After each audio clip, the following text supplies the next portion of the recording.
Right, আসসালামু আলাইকুম। আমি মোহাম্মদ রাসেল ব্যাপারী। আমি আপনাদের আজ কিভাবে মাইক্রোসফট এক্সেল এর ডেভেলপার টুলস অ্যাড করবেন এবং কিভাবে আপনারা ক্যালেন্ডার অ্যাড করবেন এবং কিভাবে অটো সেভ যেটা আছে সেটা কিভাবে ডিউরেশন কমাবেন এবং বাড়াবেন সেই বিষয় নিয়ে আজকে আলোচনা করব। তো চলুন শুরু করা যাক।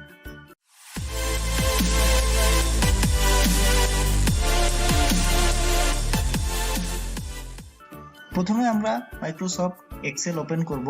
আমি 2019 ইউজ করি, আপনারা হয়তোবা অনেকে 16, 13, 10 ইউজ করতে পারেন, ইভেন 7 ইউজ করতে পারেন। তো বেসিক্যালি নিয়ম সেম। তো আমরা ব্ল্যাঙ্ক একটা ওয়ার্কবুক ওপেন করব। ওপেন করার পরে এরকম একটা ইন্টারফেস দেখতে পারবো। এখানে আপনারা দেখতে পাচ্ছেন একটা হচ্ছে মেনু বার আর একটা হচ্ছে টুল বার।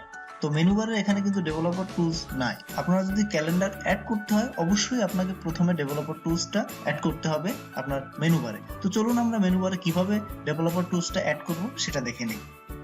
প্রথমে আমরা ফাইলে যাব, দেন আমরা অপশনসে যাব, দেন আমরা কাস্টমস রিবনসে যাব।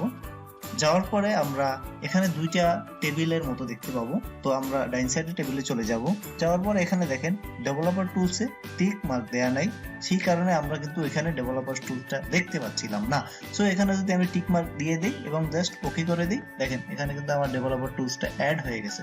সো এখন আসি আমরা হচ্ছে কিভাবে আমরা এই ওয়ার্কশিটে কিভাবে আমরা আমাদের ক্যালেন্ডার অ্যাড করব সেটা দেখে নিই। প্রথমে আমরা ডেভেলপার টুলসে ক্লিক করব। এখানে অ্যাড-ইনস নামে একটা অপশন আছে, সেই অ্যাড-ইনসে যাব। দেন আমাদের এখানে কিন্তু অটোমেটিকলি ভাবেই চলে আসছে, 2019 এ এটা অটোমেটিকলি ভাবে চলে আসে, সার্চ না দেয়া ছাড়াই চলে আসছে। তো এটা আমরা সিলেক্ট করব, দেন আমরা অ্যাডে যাব। অ্যাডে যাওয়ার পরে কিন্তু দেখেন অটোমেটিকলি কিন্তু আমার ক্যালেন্ডারটা চলে আসছে। তো আমরা চাইলে কিন্তু এটাকে মুভ করতে পারবো, নাড়াচাড়া করতে পারবো, যে কোনো জায়গায় নিয়ে রাখতে পারবো। তো আমরা আরেকটা জিনিস দেখবো যে এখানে আমি মনে করেন যে ডেট লিখলাম, ডেট এখানে কিন্তু আমাকে টাইপ করতে হবে, যেমন 10, তারপরে লিখতে হবে 4, তারপরে বা 20, তারপরে লিখতে হবে 20।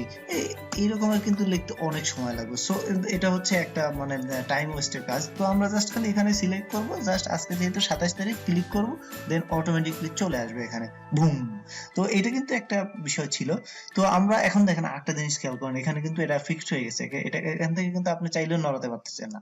তো সেক্ষেত্রে আমার কি করবেন, এটাকে জাস্ট ক্লিক করবেন, এই কর্নারে দেখতে পাচ্ছেন একটা তীর চিহ্নের মতো, এটাকে ক্লিক করবেন, দেন এখানে আপনি সিলেকশন দিবেন। সিলেকশন দেওয়ার পরে জাস্ট এটার উপরে মাউস রাখলে কিন্তু এখন আমি এটা কার্সর রাখার পরেই কিন্তু আমি এটা নড়াচড়া বা মুভমেন্ট করতে পারতেছি। সো মনে করেন যে আমার কাজ শেষ। কাজ শেষ হওয়ার পরে আমি এখানে কি করব, জাস্ট আবার ক্লিক করব। আমি এটা ডিলিট করতে যাচ্ছি, জাস্ট খালি এখানে ক্লিক করব, এখানে একটা ডিলিট অপশন আছে, জাস্ট ডিলিট করে দেব, দ্যাটস ইট, আমার কাজ শেষ।